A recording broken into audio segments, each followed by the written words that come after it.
नमस्कार। Dhirendra पुंडी news point में आप साथ स्वागत है। और साथ में जो आपको दिख रहे हैं प्रिय बंधु, वो मुझे लगता है बहुत ज्यादा प्रिय हो चुके हैं उन तमाम लोगों के जो इस भय और भरोसे के बीच में भय को हारते हुए देखना चाहते हैं। जो लड़ाई शुरू हो रही है वो खौफ और खेल के बीच में हो रही है, जो इस बंगाल के चुनाव की एक खासियत बन चुकी।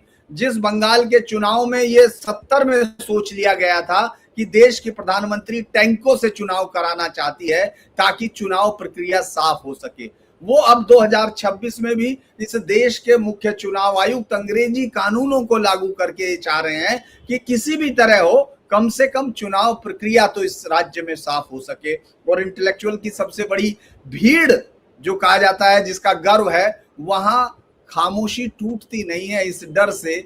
बाकी सब पर तो होते है, हिंदुस्तान में क्या हो रहा है, हिंदुस्तान की बुराई कैसे की जा सकती है, हिंदुस्तान में बाकी राज्यों में अभिव्यक्ति खत्म हो गई, लेकिन यहाँ जब उनसे पूछा जाता है तो कहते हैं बोलना नहीं।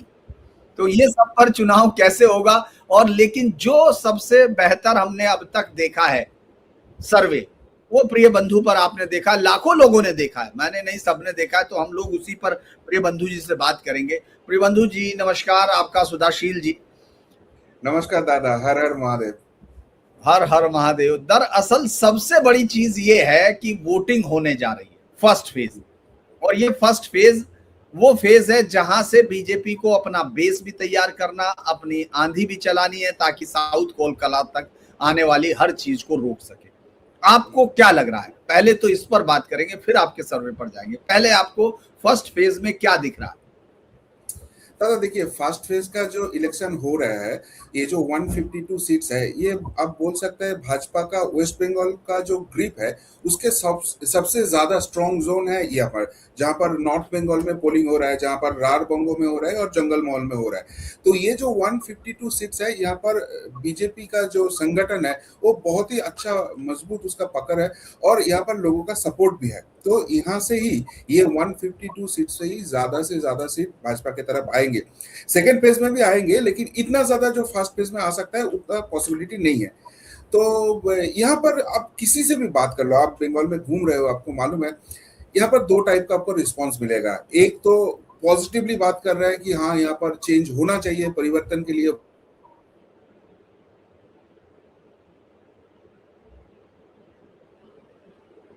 है, कुछ नहीं। लेकिन यहाँ पर एक चीज आपको दिमाग में रखना होगा, यहाँ पर लोगों के अंदर डर के एक माहौल है। क्यों डर के माहौल है?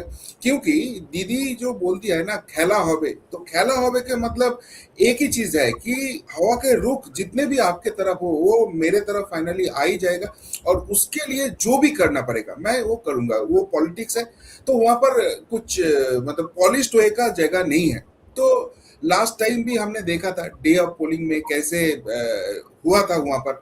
और यहाँ पर आप अगर आप देखो कल पश्चिम मेदिनीपुर का दांतन, वहां पर कैसे हिंदुओं के ऊपर हमला हो जाता है। तो लोगों के अंदर यही डर है कि कुछ ना कुछ तो ये टीएमसी वाले करने वाले हैं। वो क्या है वो जब तक नहीं होगा मालूम नहीं पड़ रहा है। क्योंकि ये जो फर्स्ट चरण का जो इलेक्शन होगा, यहाँ पर अगर टीएमसी वालों भाजपा का जो पॉजिटिव नोट है उसको रोक नहीं पाए तो गेम यहाँ पर ही ओवर हो जाता है। सेकेंड फेज में बस उसका पार्टी बचाने की लड़ाई, ऐसे सिचुएशन है पावर में आने के लिए कुछ बचा ही नहीं रहेगा। तो कुछ ना कुछ तो होगा, वो क्या होगा वही देखना पड़ेगा। क्योंकि यहाँ पर 2 दिन बहुत इंपॉर्टेंट होता है, डे ऑफ पोलिंग और डे ऑफ काउंटिंग। तो डे ऑफ पोलिंग तो आ रहा है, तो हम भी यहाँ पर है सस्पेंस में कि क्या हो रहा है, लेकिन कुछ ना कुछ तो बड़े होने वाला है। कुछ ना कुछ तो होने वाला, ये डर है। और सब अब तक चूंकि उनके पत्ते बहुत जबरदस्त तरीके से चलती रही है ममता बनर्जी, और मैं फिर दोबारा दर्शकों को ये कह रहा हूं कि मैंने लंबे समय तक पिछली बार के उस 2021 के अपने आकलन के गलत साबित होने पर बहुत दिन तक मैंने चिंतन मनन किया था, लेकिन इस बार शायद मैं ज्यादा से समझ पाया। जो पिछली बार प्रिय बंधु जी के साथ ही बातचीत हुई थी कि 32 से 35% ही है बस टीएमसी का वोट, बाकी सब वोट जो है वो उस खेले का वोट। मैंने अभी जो ओपिनियन पोल किया है वहां पर ज्यादातर कमेंट टीएमसी वालों के तरफ से आ रहा है। लेफ्ट वालों भी डाल रहा है कि भाई तेरा जो ओपिनियन पोल था वो तो 2021 में पूरा फ्लॉप हो गया था। तूने बोला था भाजपा को 170 प्लस मिलना चाहिए, मिला था 77। टीएमसी जाने वाला था, टीएमसी 200 प्लस हुआ, कैसे हुआ? तो दादा देखिए 2021 से लेकर 2026 यहाँ पर एंटी इनकम्बेंसी और भी ज्यादा हो गया, बहुत सारे इश्यूज है यहाँ पर। मैं वो कुछ नहीं कंसिडर कर रहा हूँ। अभी जो एसआईआर हुआ, एसआईआर का आप डेटा को देखो तो आप दो पार्ट में स्प्लिट कर सकते हो। एक तो पहला है एएसडी, जहां पर वो जो डेड वोटर है, शिफ्टेड वोटर है, तो उन लोगों को एक पहचान हुआ। और उसके बाद आया एडजुडिकेशन, जो वो बांग्लादेशी रोहिंग्या जो होता है उसका पहचान हुआ। तो ये दो पार्ट हो। तो ये जो डेटा हमको मिला है टोटल 92 लाख, तो हर असेंबली के हिसाब से एएसडी का कुछ परसेंटेज लिया और एडजुडिकेशन का कुछ परसेंटेज लेके हमने एक इम्पैक्ट नंबर बनाया। उसके पीछे एक साइंटिफिक रिसर्च है, मैं उतना डिटेल्स में नहीं जा रहा हूँ। तो 2021 में जो डेटा आ रहा है, जितना सीटें हुआ है, उसका जो मार्जिन हो रहा है, वहां में जस्ट ये जो एसआईआर इम्पैक्ट है, ये मैं नंबर अगर वहां पर पुट कर रहा हूँ, तो भाजपा का जो नंबर आ रहा है दैट इज 118 to 135। तो लास्ट टाइम हमने दो पोल किया था। एक तो किया था अगर सब कुछ अच्छे है, भाजपा 170 प्लस हो रहा है, और अगर सबसे बुरी रिजल्ट होगा तो कितना होगा। तो हमारा जो नंबर था वो 125 130 था भाजपा के लिए। तो ये अगर एसआईआर का डेटा हम निकाल लेते हैं, वही रेंज आ रहा है, तो इसके मतलब 2021 में हमारा जो कैलकुलेशन था वो गलत नहीं है। अब देखिए एक सेपोलॉजिस्ट क्या करता है, मैं जाके कुछ लोगों से बात करूंगा, बहुत सारे फैक्टर है, बुजुर्ग से बात करना पड़ेगा, नए वोटर से बात करना पड़ेगा, महिलाओं से बात करना पड़ेगा, मुस्लिम से करना पड़ेगा, ऐसे बहुत सारे सेगमेंट हम लेते हैं। और उसका क्या दिमाग में चल रहा है वो वेरियस क्वेश्चंस के थ्रू हम रीड करते हैं उसको। किसी को तो डायरेक्ट नहीं हम पूछ सकते हैं भाई आप किसको वोट करने वाले हो, कोई ऐसे बताएगा भी नहीं। तो हम बहुत सारे पैरामीटर करके क्वेश्चन सेट करते हैं और उसके आंसर लेके हम डिटरमाइन करते हैं कि हवा का रुख कैसे चल रहा है। अब वो जो डेटा आ रहा है उसके ऊपर ही हम ओपिनियन पोल या एग्जिट पोल करते हैं। लेकिन वहां पर अगर आपका कोई एएसडी वोटर है, वहां पर अगर कोई एडजुडिकेशन वोटर है जो एक्चुअली ये छप्पा वोट, चोरी वोट करके जाते हैं, ये पोलिंग के डे अगर लूट लेते हैं, ये काउंटिंग के डे अगर जो भी हो रहा है टेबुलेशन पे इधर के उधर कर लेता है, कौन सा सेफोलॉजिस्ट है उसको रीड कर पाएंगे। तो इसलिए हमने बार बार एक ही चीज बोला कि इलेक्शन को फेयर करना पड़ेगा, काउंटिंग को फेयर करना पड़ेगा, तभी हम लोग जो डेटा दे रहे हैं, जो पश्चिम बंगाल के लोग बोल रहे हैं, वो डेटा रिफ्लेक्ट करेगा। तो 2021 में इसलिए फ्लॉप हुआ था। और मैं कॉन्फिडेंट हूँ जो हमने जो प्रेडिक्ट किया है उससे भी ज्यादा सीट भाजपा के लिए आ सकता है, और भी 15-20 सीट प्लस हो सकता है, क्योंकि इस बार ये जो गलत वोट था, एएसडी का वोट था, एडजुडिकेशन का वोट था, वो निकल गया। जी, बहुत सी सख्ती से पेश गई थी। तो ये जो चोरी का जगह है ये बहुत बंद होगा और वहां पर ही पॉजिटिव रिजल्ट आ सकता है। दर्शकों को मैं भी यही बता रहा था कि पिछली बार जब सुधाशील जी मैं यहाँ था तो मुझे लगा कि चूंकि मेरे चुनाव सारे मेरे प्रिडिक्शन में ऐसे तो नहीं करता हूँ कि मैं तो खुद घूमता हूँ और हर एक जिले में जाता हूँ और जिले से ज्यादा गांव में जाता हूँ। मेरी ये आदत थी पूरे देश के चुनाव में। और आप ये सोचिए जब 2016 में कोई आसाम नहीं बोल रहा था तब भी मैंने पहले लिखा, वही कामयाब हुआ। उसके बाद मैंने त्रिपुरा में आके लिखा, वही हुआ। यहाँ तक कि इससे पहला जो चुनाव था बीजेपी का बंगाल में, उस वक्त मेरी आज तक और तमाम चैनलों के उनसे शर्त लगी जो मेरे सहयोगी थे लंबे समय के, कि साहब यहाँ बीजेपी ही जीतेगी, 96 से 100 के बीच में आएगी। बल्कि कांग्रेस के बड़े नेता थे जितेंद्र सिंह जी, मेरे दोस्त उस जमाने में बहुत अच्छे, अब तो लोग जो है दोस्ती ऐसे होती है। तो उन्होंने कहा कि आपकी आंखों पर चश्मा चढ़ गया बीजेपी का। तो मैंने हंसते हुए कहा कि नहीं साहब, मैं तो लोगों का चश्मा पहन के देखने की कोशिश करता हूं। लेकिन बंगाल अकेला राज्य था जहां मुझे लग रहा था कि बीजेपी आ रही है, क्योंकि हम जिससे पूछ रहे हैं वो बोल रहा है। और हमने पूरा अक्रॉस, इस बार तो मैं आपको ये बताऊं, मैंने साउथ कोलकाता, ये ग्रेटर कोलकाता इसलिए चुना ताकि कम से कम जिस सीटों पर बीजेपी वहां बिल्कुल जीरो रही थी, वहां क्या हुआ वो समझेंगे। क्योंकि नॉर्थ बंगाल तो हमको लग ही रहा है कि वो दिख रहा है। तो आपने जो प्रिडिक्शन है वो मैं यही दर्शकों से कह भी रहा हूं। बहुत सारे लोग मुझसे सीधा कह रहे हैं कि सर आप नंबर नहीं बता रहे। अरे मैं नंबर कैसे बताऊंगा, मैं तो लोग दिखा रहा हूं कि ये बीजेपी बोल रहे हैं। अगर नंबर कुछ उल्टे आते हैं तो आप सिर्फ पूरे पे ही दोष क्यों दे रहे हैं, इन लोगों से भी सुनो। तो मैं इसलिए बता रहा हूं। तो चूंकि आपने तो बहुत अच्छा किया इतना, तो ये साहस का काम मानता हूं। और उस समय जबकि हम लोगों को ये अंदाज नहीं कि वो क्या होने जा रहा है, लेकिन आपने फर्स्ट फेज की 152 सीटों के लिए क्या आकलन दिया है, तो उसका कारण क्या है वो जरा दर्शकों को शेयर करेंगे। देखिए, ये जो ओपिनियन पोल ये हमने अचानक नहीं किया और अचानक कोई नंबर या फिगर में नहीं आ गया। इसके लिए हम लगातार कंटिन्यूअस काम कर रहे हैं। हालांकि मैं बंगाल के ऊपर 2007 से ही काम कर रहा हूँ, बट ये 2026 इलेक्शन के लिए हमने 3 फेजेस में ये जो ओपिनियन पोल है उसको सामने लेके आया। और पहला जो हमारा ओपिनियन पोल था वो था नवंबर में, mid of November to mid of December हमने डेटा कलेक्ट किया था, क्योंकि तब एसआईआर जस्ट चालू हुआ था, तो लोगों के मन में बहुत सारे सवाल थे, सब कुछ थे। वो सब लेके फिर हमने कैलकुलेट करके 8 जनवरी हमने हमारा फर्स्ट जो ओपिनियन पोल है वो दिया था। तो वहां पर एक चीज दिख रहा था कि Bhajpa something around 130, TMC something around 140, but majority mark वो क्रॉस नहीं कर रहे हैं। तभी ये पता चल रहा था कि अभी तो चेंज के लिए कुछ ना कुछ हवा है। उसके बाद जब 28 फरवरी ऑनरेबल सुप्रीम कोर्ट के जो वर्डिक्ट था उसके हिसाब से फाइनल लिस्ट आ गया, तभी भी एडजुडिकेशन कंप्लीट नहीं हुआ था। तो वहां पर हमने 15 डेज का एक डेटा कलेक्शन किया था, 1 मार्च से 15 मार्च तक, और उसका जो ओपिनियन पोल था उसको उसने हमने 28 मार्च को उसको पब्लिश किया था। एंड देन फाइनली जब ये सारे कैंडिडेट डिक्लेयर हो गया, सारी जगह पे कैंपेन चल रहा है, वो सब मेजर करके हम फाइनल जो ओपिनियन पोल किया है वो 11 अप्रैल से 18 अप्रैल तक उसका डेटा कलेक्शन हुआ है। और ये 3 चरणों के जो डेटा कलेक्शन है वो आप ऑलमोस्ट पकड़ लीजिए 70 to 80,000 ऑल टोटल सैंपल, मतलब एक एक फेज में नहीं। फर्स्ट फेज में हम 18,000 19,000 ऐसे डेटा सैंपल कलेक्ट किया था। सेकेंड फेज में हमारा 30,000 के आजू बाजू में था। अभी जो है वो 26,000 सैंपल कलेक्शन है। तो ये तीनों फैक्टर हमने लिया। उसके बाद हमने लास्ट 3 इलेक्शन में कैसे वहां पर उस सीट में कैसे था, वहां पर मुस्लिम पॉपुलैरिटी कितना है, अभी मुस्लिम पॉपुलैरिटी के अंदर टीएमसी के लिए कितना कंसोलिडेशन हो रहा है, ऐसे बहुत सारे फैक्टर हमने चेक किया।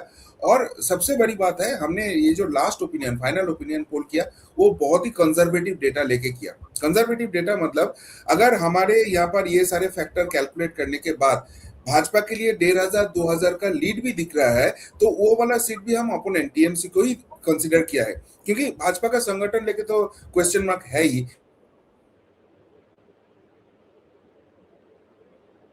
जी। मुझे लगता है कि नेटवर्क वो में हैंडल दिक्कत नहीं आ किया, रही है। यही पकड़ के चला, तो वो आउट ऑफ 152 94 आ रहा है। और जो हमारा मार्च का जो ओपिनियन पोल था वहां पर 97 दिख रहा था। तो नंबर जो है वो इतना ज्यादा कुछ घटा नहीं। भाजपा को इतना कंजर्वेटिव सर्वे करने के बाद भी जो टोटल नंबर आ रहा है या फेज 1 का नंबर आ रहा है, that is almost same of हमने जो लास्ट ओपिनियन पोल मार्च में किया था 1 महीना पहले, वहां पर जो डेटा आया था, या जो हमने नवंबर में किया था उससे भी तो थोड़ा पॉजिटिव ही आ रहा है। तो ऑल टोटल इट सेट कि लोग चेंजेस के लिए बात कर रहे हैं।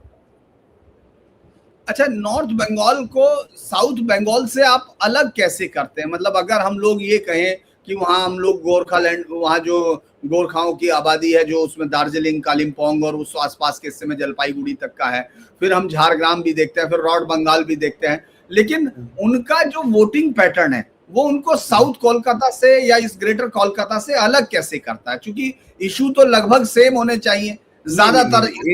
बिल्कुल ही सेम नहीं है, इशू बहुत अलग है। देखिए, यहाँ पर कांग्रेस का गवर्नमेंट हो या लेफ्ट का गवर्नमेंट हो या टीएमसी का गवर्नमेंट हो, ये मुंह में ही बोलते हैं कि हम नॉर्थ बंगाल के लिए कर रहे हैं। एक चीज आप सोच लीजिए, एक बंदा कुछ बिहार में है, उस बंदे को कुछ कोर्ट का प्रॉब्लम है, हाई कोर्ट का इशू है, तो उसको कोलकाता आना पड़ेगा। वहां पर हालांकि एक सर्किट बैंक चालू हुआ है, बट वो फुल फैसिलिटी नहीं है।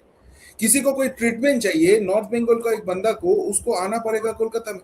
तो ये जो नॉर्थ बंगाल है ये हमेशा से ही देखते आ रहा है कि उसके लिए कुछ डेवलपमेंट हुआ ही नहीं ना। वो लोग ये समझ गया है कि भाई हम अगर यहाँ पर जो रूलिंग पार्टी है वो तो हमारे लिए कुछ करता ही नहीं, उसके साथ ही अगर रहेंगे तो वो टासल सेंटर के साथ हमेशा करते रहेगा। ऐसे ही तो नॉर्थ बंगाल को कुछ नहीं मिलता है, अगर हम इस पार्टी के साथ जाएंगे तो और भी कुछ नहीं मिलेगा। हमारे लिए कुछ कर सकता है तो सेंट्रली कर सकता है। इसलिए जो नॉर्थ बंगाल का लोग है वो बोलता है कि हमको अलग कर दो, हमको एक अलग सा यूनियन टेरिटरी बना दो, सो दैट हमारा ये डेवलपमेंट होता है। ये जो लास्ट बजट हुआ था, रेलवे बजट, वहां पर सिलीगुड़ी के लिए कितना कुछ नरेंद्र मोदी जी ने किया है। क्यों कर रहे हैं? क्योंकि वहां पर हुआ नहीं अभी तक। तो इसलिए नॉर्थ बंगाल बहुत पहले ही समझ गया है। वो लोग तो ये साउथ बंगाल को गाली देता है कि भाई हम तो समझ गए हैं कि यहाँ पर अगर डेवलपमेंट करना है तो आपको सेंटर के साथ जुड़ना ही है, क्योंकि वेस्ट बंगाल में लास्ट जो डेवलपमेंट हुआ था वो डॉक्टर बिधान चंद्र राय जब चीफ मिनिस्टर थे तब के जमाने में हुआ था। तब अब देखिए होरिनघाटा हुआ है, तब कल्याणी हुआ है, तब दुर्गापुर हुआ है, स्टील प्लांट हुआ है, जो भी इंडस्ट्री बोलो, सिटी का मॉडर्नाइजेशन बोलो, तब तब के जमाने में हुआ है। उसके बाद क्या हुआ, लेफ्ट लोग आ गए। जी लगी दिल्ली में करेंसी है, टीएमसी के साथ पहले कांग्रेस का मनमोहन सिंह का जो गवर्नमेंट था उसका टसल चालू हुआ, फिर 2014 के बाद बीजेपी के साथ टसल चालू कर दिया। तो ये जो टसल पॉलिटिकल टसल कर रहा है, तो उसके लिए अल्टीमेट अफेक्टेड लोग हो रहा है बंगाली। तो नॉर्थ बंगाल ये बहुत पहले ही समझ गए हैं। अभी वो लोग साउथ बंगाल के लोगों को बोल रहे हैं कि भाई हम तो पूरे तरीके से कोशिश कर रहे हैं कि सेंट्रल के साथ इस स्टेट जुड़ जाए, तो आप भी कोशिश करो, आप भी वोट डालो, सो दैट ये डबल इंजन सरकार बने और पूरे बंगाल का डेवलपमेंट हो। तो इसलिए पूरा वोटिंग पैटर्न ही उधर अलग है। लेकिन एक चीज है, क्या वो मुस्लिम बेल्ट भी उनके ब्रेन पर आती है, क्योंकि जो चिकन नेक है वो भी वही है उसी पूरे इलाके में। दूसरा, हम मालदा मुर्शिदाबाद को भी इस समय होते हुए देख रहे हैं, और ये बेला माथा भांगा हो या बेला डांगा जो भी वहां, चाहे बाबरी मस्जिद के नाम पर हो, वहां उन लोगों का जो एक वहां के लोगों को सीधे तौर पर इस पूरा जो घुसपैठिए हैं या वो है उस सबको सीधे फेस करना पड़ रहा है। क्या ये भी वहां का एक मुद्दा है, ये लग रहा है? मुद्दा तो वहां पर है, बट ये जो वोटिंग पैटर्न है ये थोड़ा थोड़ा करके चेंज होता है। जैसे एकदम नॉर्थ बंगाल में, मतलब कोच बिहार से लेकर कोच बिहार, अलीपुरदुआर, जलपाईगुड़ी, कालिम्पोंग, दार्जिलिंग, उत्तर दिनाजपुर, दक्षिण दिनाजपुर, ये जो सारे डिस्ट्रिक्ट है ये पूरा के पूरा नॉर्थ बंगाल है। उसके बाद आप उत्तर दिनाजपुर का जो एकदम टॉप में जो पार्ट है और लोअर पार्ट है, और उसके साथ मालदा मुर्शिदाबाद, ये एक रेंज में वोट होता है। और उसके बाद आता है ग्रेटर कोलकाता पार्ट, जहां पर आता है नदिया, उत्तर 24 परगना, दक्षिण 24 परगना, हावड़ा, हुगली और कोलकाता इटसेल्फ। उसके बाद एक आता है जंगल महल, जहां पर ये पूर्व मेदिनीपुर, पश्चिम मेदिनीपुर, झारग्राम, पुरुलिया, बांकुड़ा, ये सारे रेंज आ जाते हैं। और देन आता है रारबंगो, जहां पर बीरभूम और दो वर्धमान जो है, पूर्व वर्धमान, पश्चिम वर्धमान, ये रेंज आता है। तो सारे जगह के अलग अलग वोटिंग का पैटर्न है। और ये जो आप घुसपैठियों का समस्या बोल रहे हैं, हाँ, यहाँ का जो मुस्लिम है वो अभी ये समझ रहा है, जो इंडियन मुस्लिम है, कि देखिए जहां पर भी आप बाहर से कोई एसआईटी आ रहा है और पकड़ के ले जा रहा है, जो लाम को लेके जाए, साथ रेडी को ले लीजिए। जहां पर वेस्ट बंगाल में तीन विधानसभा में उसका वोटर कार्ड बन चुका था, केरल में चले गए, वहां से उसको अरेस्ट किया तो पता चला ये बांग्लादेशी टेररिस्ट है। लेकिन जो आम जनता है वो क्या, वो नाम देख रहा है, तो हर मुस्लिम के नाम में उसका एलिगेशन आ रहा है। तो यहाँ का जो मुस्लिम है वो भी अभी थोड़ा थोड़ा डरने लगे है, और वो सोचने लगे है कि भाई ये अगर क्लीन अप होता है, हम तो ये तोड़फोड़ नहीं करते, हम तो ये बोम के साथ नहीं चलते, हम तो एडुकेटेड पार्ट के साथ जुड़ना चाहते हैं। तो अगर ये बांग्लादेशी रोहिंग्या रहेंगे, ये पॉसिबल नहीं होगा। तो इसलिए मुस्लिम के अंदर भी थोड़ा सा स्प्लिट हुआ, मैं ज्यादा नहीं बोलूंगा। तो इसलिए तृणमूल को इतना सारा सीट मिल रहा है, बट थोड़ा सा जो स्प्लिट हो रहा है उस स्प्लिट से ही देख रहा है कि कांग्रेस का रिवाइवल हो रहा है मालदा मुर्शिदाबाद रीजन में, और उसको 8 to 10 12 तक सीट मिल सकता है वहां पर। ये जो सिचुएशन चालू हो गया बिकॉज ऑफ ये घुसपैठिया इशू। अब ये जो हम लोग देख रहे थे एक बड़े लेवल पे डिवीजन की बात हुमायूं कबीर के आने के वक्त, वैसे तो मेरा मानना ये है कि कभी भी इस तरह का एक आपने वैसे उसमें थोड़ा डिवीजन की बात की, लेकिन मेरा जो इतने दिन का अध्ययन है, मतलब जो हम लोगों का एक्सपीरियंस है, वो ये कहता है कि मुस्लिम बीजेपी को हराने के लिए वो किसी को भी चुनता है तो एक साथ चुनता है, वो उसमें डिवीजन बहुत कम करता है। वो उन सीटों पे करता है जहां उसके किसी भी चुन लेने से बीजेपी को कोई फायदा नहीं होने जा रहा है, वो उन्हीं सीटों पर कुछ चेंज करता है। जैसे आपने देखा होगा किशनगंज या अररिया या उधर फारबिसगंज, इस सारे इलाके में जो सीमांत, जो बिहार है, सीमांचल जिसको वो कहते हैं, तो उस तरफ है।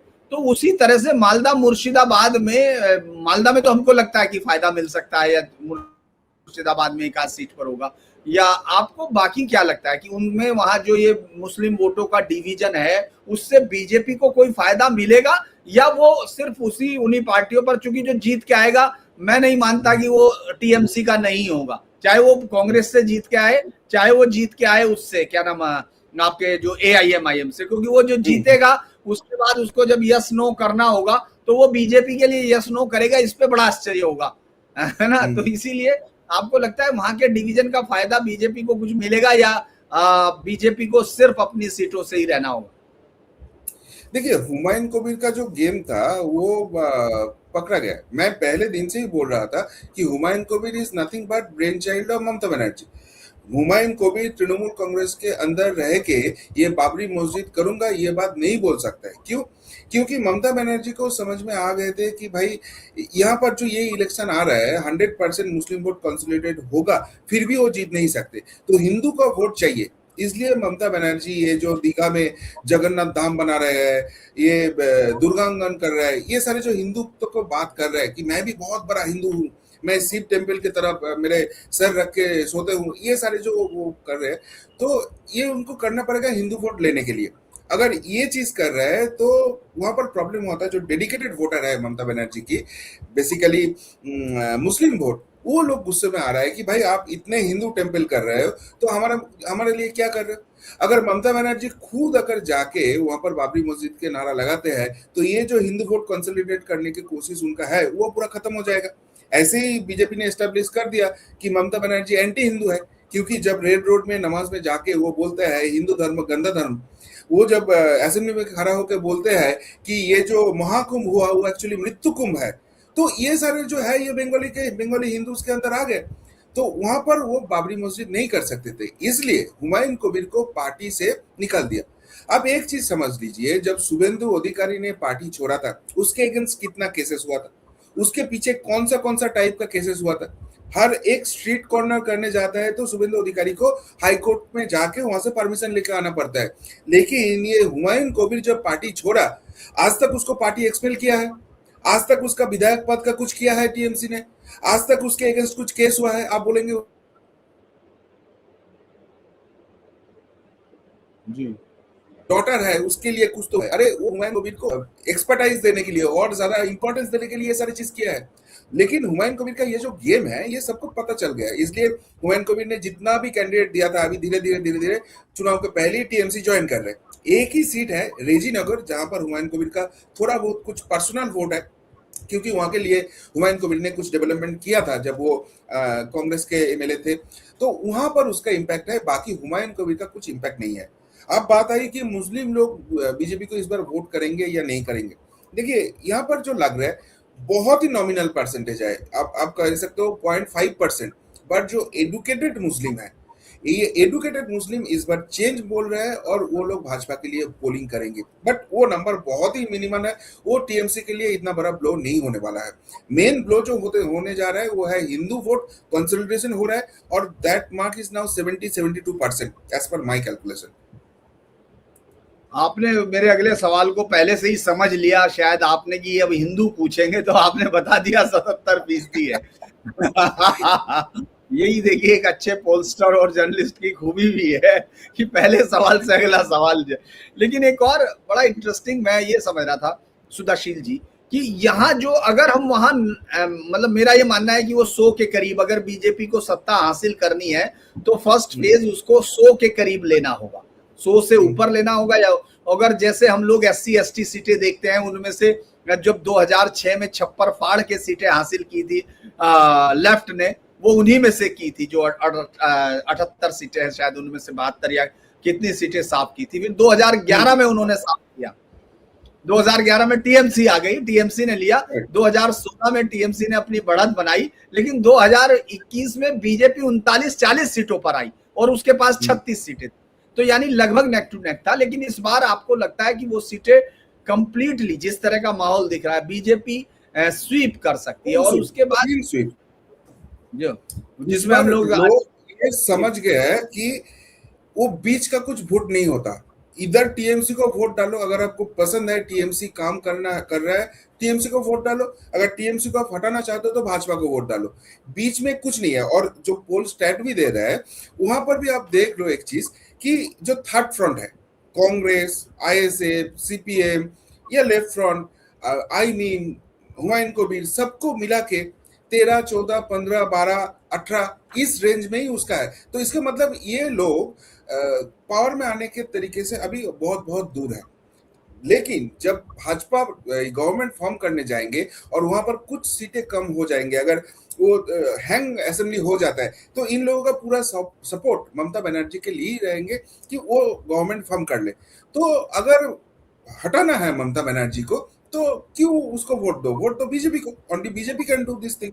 और अगर ममता बनर्जी को ही पसंद है तो फिर इन लोगों को क्यों वोट दो, वोट ममता बनर्जी को ही दे दो, क्योंकि ये लोग तो फाइनली उनसे ही एली करने वाला है। तो इसलिए थर्ड फ्रंट या थर्ड पावर हाउस का कुछ यहाँ पर इम्पैक्ट है ही नहीं, इधर ममता निधर ममता। इस सिचुएशन में अभी वोट होने वाला है।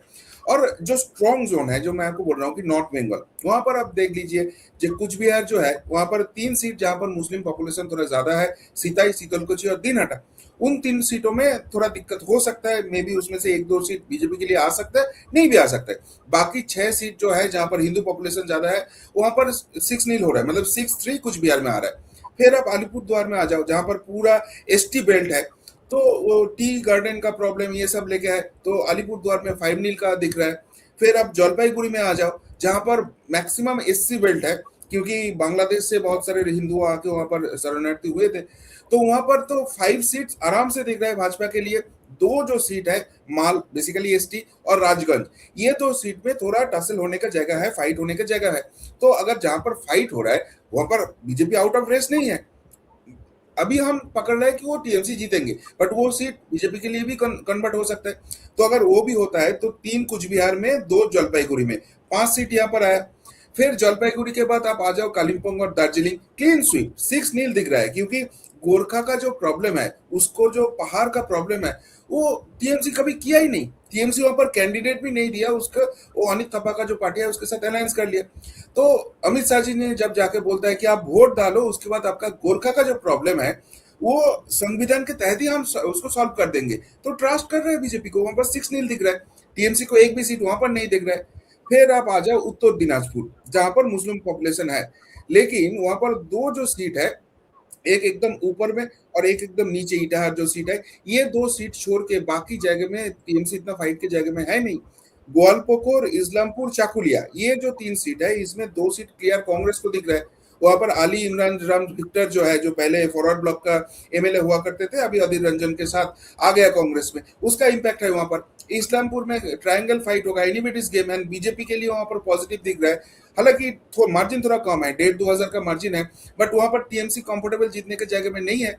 बाकी जो 4 सीट है, उसमें करंदगी में लेफ्ट के साथ बीजेपी का फाइट है, टीएमसी वहां पर फाइट में है ही नहीं। बाकी 3 जो सीट है, हेमंताबाद वगैरह, वहां पर तो भाजपा का ही देख रहा है। फिर आप आ जाओ साउथ दिनाजपुर, जहां पर 6 सीट है, तो 6 सीट में 2 सीट तृणमूल के लिए पॉजिटिव दिख रहा था, कुसमुंडी और कुमारगंज। अब कुसमुंडी है एसटी वाले सीट, तो वहां पर पूरा कन्विक्शन हो गया अभी बीजेपी की तरफ, वो सीट भी बीजेपी की तरफ आ गया। कुमारगंज, जहां पर बड़े संख्या में मुस्लिम है, वहां पर अभी टीएमसी का दिख रहा है। तो आप अगर ओवरऑल देख दो, कुछ बिहार में 3 सीट, यहाँ पर आपको जलपाईगुड़ी में 2 सीट, 5 सीट। फिर नॉर्थ दिनाजपुर जो है, वहां पर 2 सीट या 3 सीट आप पकड़ लो, 8 सीट। और यहाँ पर साउथ दिनाजपुर में 1 सीट, 9 सीट, सिंगल डिजिट में रहेंगे ये 54 सीट्स के अंदर।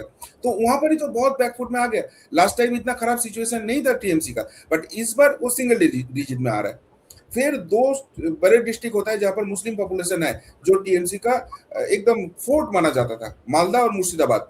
12 है मालदा में, मुर्शिदाबाद में 22 सीट है, 34 सीट्स। सो वहां पर मालदा में अभी जो दिख रहा है 2 या 3 सीट मैक्सिमम, इतना भी नहीं दिख रहा है। मालदा का लोग तो मुस्लिम बोल रहे हैं कि 1 सीट भी टीएमसी को मिले तो ये बड़े बात हो जाएंगे, वहां पर कांग्रेस का पूरा रिवाइवल है। बट फिर भी छोड़ देता हूँ, 2-4 जो भी टीएमसी या कांग्रेस जीता है, वो साथ में ही बाद में अलायंस बनेंगे। भाजपा का जो 6 सीट है, वो नवंबर से लेकर अभी तक तीनों पोल में 6 सीट ही दिखा रहा है। मतलब 4 जो लास्ट टाइम जीता था भाजपा, वो तो है ही, उसके साथ साथ 2 सीट मानिक चौक और वैष्णव नगर, वो अभी पॉजिटिव हो गया, क्योंकि वहां पर मुस्लिम पॉपुलेशन ज्यादा है, हिंदुओं के ऊपर बहुत सारे टेंशन है, तो वो लोग अभी ठान लिया कि बीजेपी को ही देना है। फिर आप आ जाओ मुर्शिदाबाद, मुर्शिदाबाद में वहां पर तो पूरा रिवाइवल कांग्रेस का हो रहा है, 5-6 सीट उसको दिख रहा है। यहाँ पर 3 सीट तो अभी पॉजिटिवली पॉजिटिव भाजपा के लिए दिख ही रहा है, लेकिन जहां जहां पर थोड़ा सा भी ट्रायंगल फाइट होगा, वहां से भी 2-1 सीट आ सकता है अभी भाजपा के लिए। तो मुर्शिदाबाद जो स्ट्रॉन्ग जोन था, लास्ट टाइम 22 के आउट ऑफ 22 26 मिला था तृणमूल को, अभी वहां पर वो 10-12 सीट मिल जाए तो ये बहुत बड़ी बात है। तो जो उसका स्ट्रॉन्ग जोन है, वहां पर भी कोलैप्स दिख रहा है, और इसलिए टीएमसी का जो पैटर्न है पोलिंग का, वो अभी खतरे में आ गया। तो हम लोग इसको यही रखेंगे, क्योंकि आज उनको भी जाना है और मुझे भी एक ऐसी जगह पर जाकर खड़ा होना है दोस्तों जहां कल आपको चुनाव लाइव दिखा सके, वहां जाना है। और दूसरा वो और हम लोग चाहेंगे कि साउथ पर हम लोग अलग से बात करेंगे, जब मैं वहां पहुंच जाऊंगा और वो भी अपनी जगह पर होंगे तब हम लोग बात करेंगे। लेकिन आपने बहुत अच्छे से समझाया। एक मुझे लगता है कि ये सवाल आखिरी, कि क्या कोई अंदाज हो सकता है कि क्या करेगी टीएमसी? अभी तक तो कुछ पता नहीं चल रहा है, बट कुछ ना कुछ होगा ये सबके दिमाग में है, और इसलिए सुपर अलर्ट है। सबसे बड़ी बात है, सबका दिमाग में एक ही क्वेश्चन है कि अगर कुछ सिचुएशन हो जाता है वो आउट ऑफ कंट्रोल, जहां पर वो हम समझ नहीं पा रहे क्या करना है, तो इलेक्शन कमीशन को कैसे वहां पर पहुंचना है, वो नंबर आप शेयर कर दो, उसका लोगों को एडुकेट करो। बट लोगों को एक चीज मानना है, जहां पर शायद वो खेलेंगे, वो है इस बार तो वो छापा वोट कर नहीं पाएंगे, क्योंकि एएसडी वोटर भी गया, एडजुडिकेशन वोटर भी गया, इतना चांसेस उसका है नहीं। तो है कहां पर, है जो जहां पर मेरा ऑपोजिशन का पोलिंग होगा, मतलब भाजपा वालों के लिए जहां पर वोटिंग होगा, वहां पर आप उसको वोटिंग करने आने मत दो। क्यों ये स्पेकुलेशन आ रहा है? क्योंकि आपको मालूम है अभी पोस्टल बैलेट लेके यहाँ पर क्या चल रहा था। तो जो पोस्टल बैलेट दे रहा था बेसिकली वो पुलिस है या गवर्नमेंट एम्प्लॉइज है, जिसको डीए या ममता गवर्नमेंट नहीं दे रही है, इतने सारे कुछ हो जाने के बाद। तो ये लोग गुस्से में वोट करेंगे और ममता गवर्नमेंट के अगेंस्ट ही करेंगे। तो इसलिए इसका पोस्टल बैलेट रुकने के लिए बहुत बहुत कोशिश किया गया। हालांकि मैक्सिमम जगह ने इलेक्शन कमीशन ने उसको हैंडल कर लिया, बट फिर भी कुछ कुछ जगह में ये सिचुएशन क्रिएट हुआ है। और ये देख के लोगों के दिमाग में आ रहा है कि शायद जहां पर ऑपोजिशन का वोट ज्यादा होगा वहां पर उसको रोकने की कोशिश किया जाएगा। बट इलेक्शन कमीशन जैसे किया है कि यहाँ पर सेंटर फोर्स है, यहाँ पर क्यूआरटी होगा, फ्लाइंग स्क्वाड होगा, ये बहुत सारी चीजें किए हैं, सीसीटीवी का कोई इंतजाम किया है, तो लगता है कि इतना सक्सेसफुल नहीं होगा। बट एनीवे वो एक पॉइंट है जहां पर सबको डाउट है, हो सकता है अटैक वहां पर ही आएंगे। धन्यवाद आपको बहुत बहुत। और तमाम दर्शकों से अनुरोध है कि जो भी अपडेट देखना चाहते हैं और बंगाली में सुनते हैं और समझते हैं, नहीं भी समझते तो हिंदी में, चूंकि लोग ऐसा समझते हैं कि बंगाली में बहुत अलग होगा। मैंने बहुत सारे शब्द जो है संस्कृत के हैं जिनको हिंदी और बंगाली में सेम तौर से बोला जाता है। तो आप जाके प्रिय बंधु को लाइक करें, सब्सक्राइब करें, शेयर करें।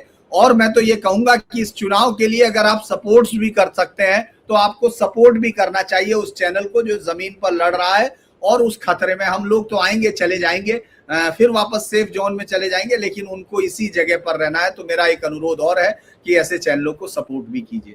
नमस्कार, आपको बहुत बहुत धन्यवाद। आप प्रिय जुड़े। धन्यवाद दादा।